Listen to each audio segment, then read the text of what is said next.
Match ছিল কলকাতা যুব ভারতী স্টেডিয়ামে ইস্টবেঙ্গল ও মোহনবাগানের মধ্যে, যার ডার্বি নামে খ্যাত। গতকালকে ম্যাচ বাতিল হয়েছে। সূত্র মারফত জানতে পেরেছিলাম গ্যালারিতে দুই দলের সমর্থকেরা জাস্টিস ফর আরজি কর টেপোতে ভরিয়ে তুলবে, এটাই হয়তো ভয় পেয়ে বাতিল করা হয়েছে।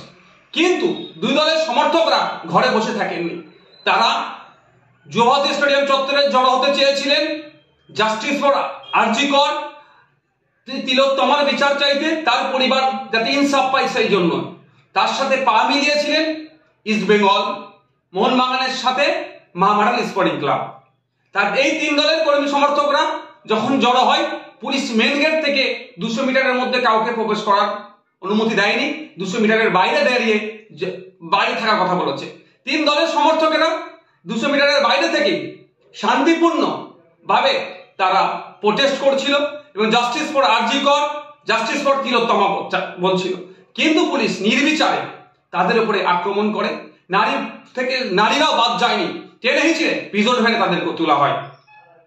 আমাদের প্রশ্ন, যেখানে মুখ্যমন্ত্রী নিজে জাস্টিস ফর তিলোত্তমা বলছেন, খুনিদেরকে দোষীদের শাস্তি চাইছেন, ফাঁসি চাইছেন, এবার ডেডলাইন করে দিচ্ছেন, সেখানে ভিন্ন দলের সমর্থকেরা, তারা যারা ভিন্ন মানুষেরা যারা তিলোত্তমার হয়ে আওয়াজ করছে, তাদেরকে পুলিশ দিয়ে এরকম ভাবে দমন পীড়ন করা হচ্ছে কেন? আমরা কি ফ্যাসিস্ট রাজ্যে বসবাস করছি, না ফ্যাসিস্ট জমানা দিয়ে চলছি? আমরা জমানার মধ্য দিয়ে যেভাবে দমন পীড়ন করা হচ্ছে, মানুষের বাক স্বাধীনতা কেড়ে দিচ্ছে, মানুষ অন্যায়ের বিরুদ্ধে কথা বললে সেটা পুলিশকে দিয়ে দমন পীড়ন হচ্ছে, যেভাবে কাণ্ডটা আজকে ঘটেছে তীব্র ধিক্কার নিন্দা জানাচ্ছি। আমরা অপদার্থ, ব্যর্থ পুলিশ মন্ত্রী ব্যর্থতার দায় স্বীকার করে পদত্যাগের দাবি করছি।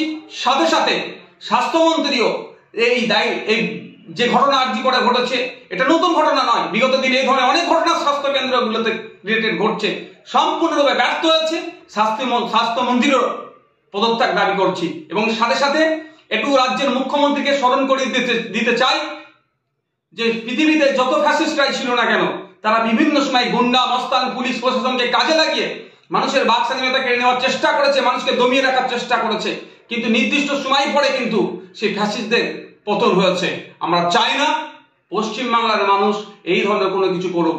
আর আমরা আশা করবো রাজ্য সরকারের কাছে, রাজ্য সরকারের প্রধান যিনি আছেন তার কাছে আশা করবো মানুষের বাক স্বাধীনতাতে কোনো রকম ভাবে না হস্তক্ষেপ হয়, সেটা আপনি ভালো করে দেখবেন।